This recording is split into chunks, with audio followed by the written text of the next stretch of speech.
Yeah, Ali Madad. I think today we're going to really get into something fascinating. Okay. We're going to be looking at the idea of fasting in Ismaili Islam. Right. But we're going to go a little bit deeper than just, the usual Ramadan stuff. We're really going to try and get into, the deeper meaning of it. Yeah. And I found this really interesting article called, "Are Ismailis Required to Fast from Food and Drink During Ramadan?" It's from Ismaili Gnosis Answers. Interesting. And, I think this deep dive is really going to be about not just looking at the what of Ismaili fasting practices, but also the why. Yeah. Like, what's the history? Okay. What's the philosophy behind it? I like it. And you might be surprised to learn that for Ismailis, fasting isn't just about abstaining from food and drink during Ramadan. Right. There's so much more to it. Oh, wow. So much more to it. Okay, so what is it then? Well, that's what we're going to find out. So the article kind of just jumps right in. And it answers that question about Ramadan. Are Ismailis required to fast from food and drink? Right. And the answer is it's optional. Okay. Not obligatory. Interesting. So that already got me thinking, like, wait a minute. Yeah. Why is it optional? What? What's going on here? What's the thinking there? Yeah. Yeah. And so to really understand that, I think we need to go to the heart of, what does fasting even mean in Islam? Okay. The Quran talks about taqwa as the core purpose. Right. Which is developing a deeper awareness of your connection Okay. to the divine. Yeah. Piety mindfulness. Right. You can say. So it's not just the physical act, but Yeah, it's about an inner transformation. Yeah. I see. And we see this illustrated beautifully in the writings of Nasir al-Din al-Tusi, who was a prominent Ismaili scholar. And he said that fasting is about restraining the soul from base inclinations. Right. And, helping us build positive habits. Okay. It's like training your mind and spirit through physical discipline. Yeah. That makes sense. So even in our daily lives, right? Yeah. Resisting negative impulses. Isn't that a form of fasting too, in a way? Absolutely. Yeah. That's a good point. And you know what? The Quran itself supports this broader definition. Oh, really? Even Mary's vow of silence in Surah Maryam Okay. is described using the same word for fasting. Interesting. Right? Wow. Yeah. I never knew that. Yeah. So it's been there from the beginning. Yeah, like this idea that it can be much more than just dietary restrictions has been there all along.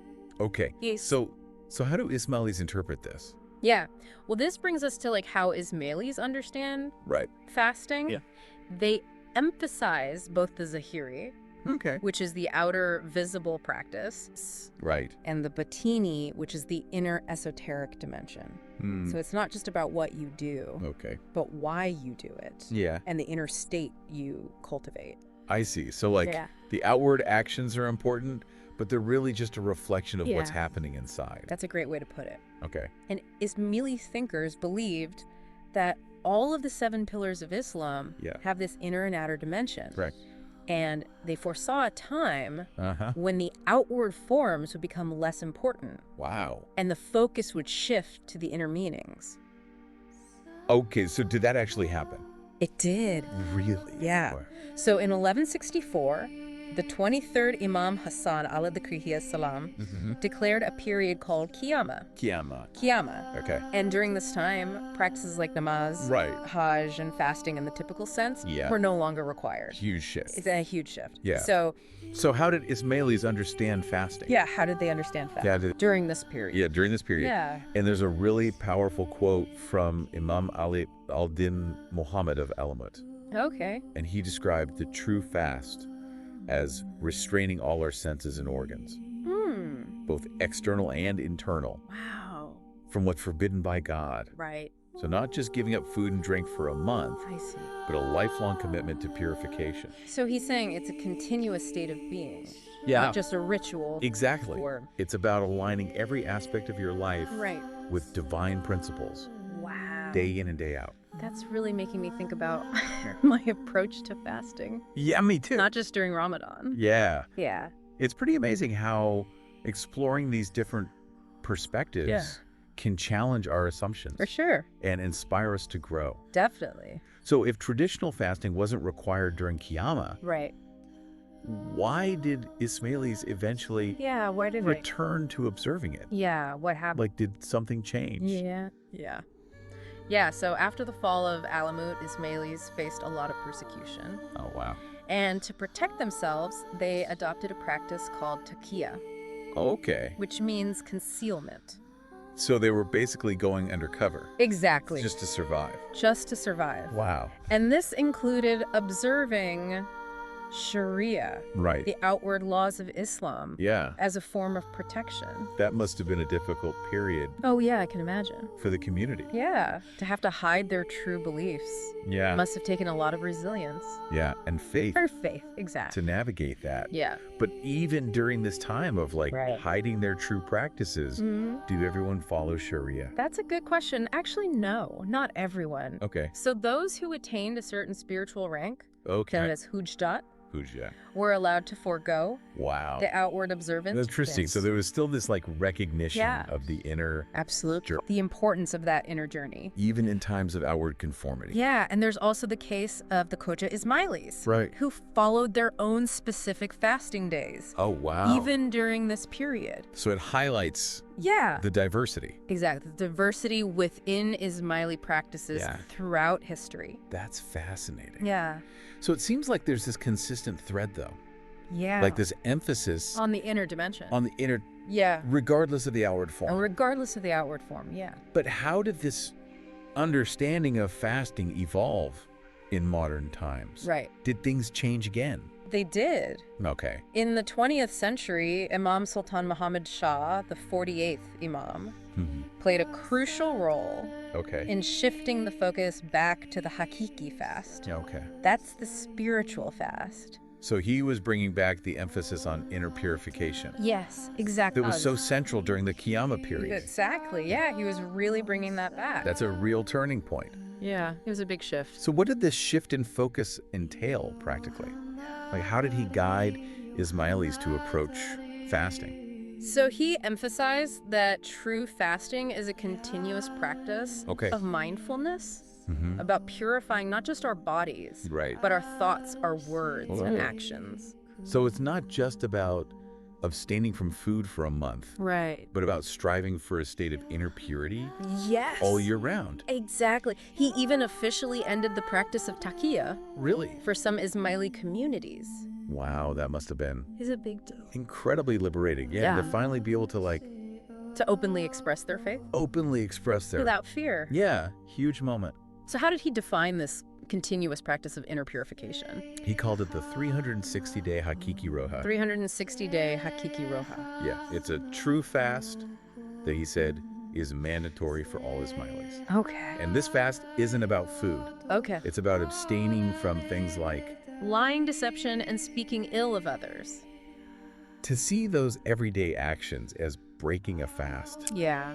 It's such a powerful concept. Yeah, it really highlights how interconnected our inner and outer worlds are. Right.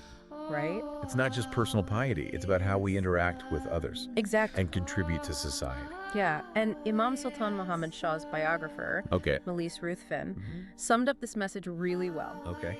He said that the Imam was shifting focus from outward rituals to their inner meanings. Yeah.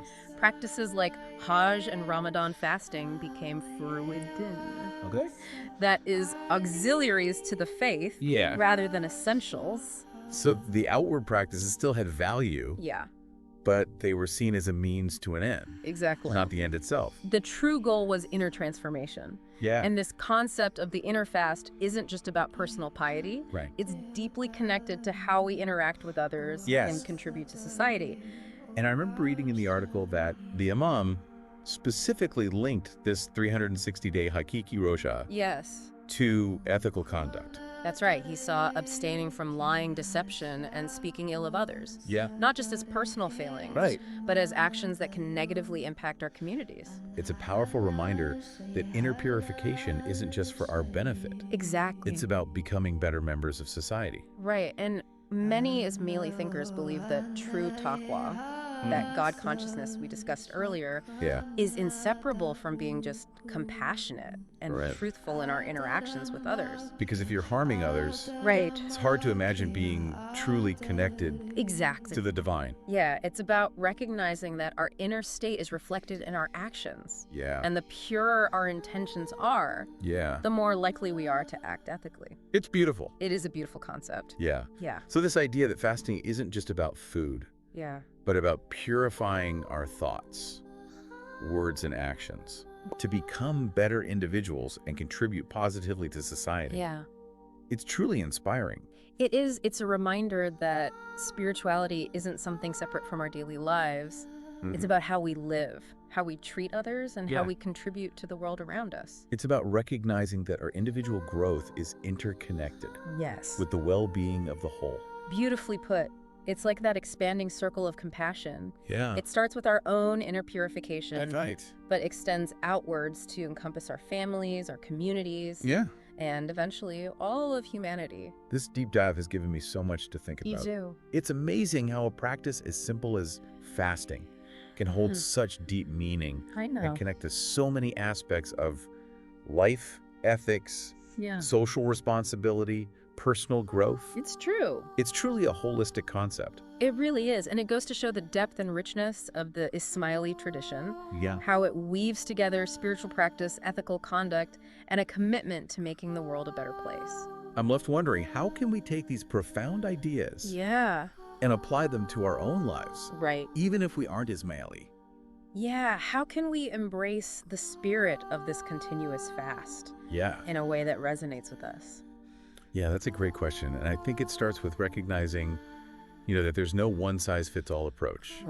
The beauty of this concept is that it can be adapted and personalized to fit our individual lives and spiritual paths. So it's not about rigidly following a set of rules, but about finding ways to embody these principles in a way that feels authentic to us. Exactly. It's about asking ourselves, what are the impurities that I need to fast from in my own life? What negative thoughts, words, or actions am I holding on to that are preventing me from becoming a better version of myself? It could be anything from gossiping and negativity to holding grudges, acting selfishly, or not speaking up against injustice when we see it. Exactly. And just like with the traditional fast, this inner fast requires discipline, self-awareness, and a conscious effort to resist those negative impulses. It's a continuous process of refining ourselves. Becoming more mindful, compassionate, and just in our interactions with the world. And the amazing thing is that even small changes can have a ripple effect.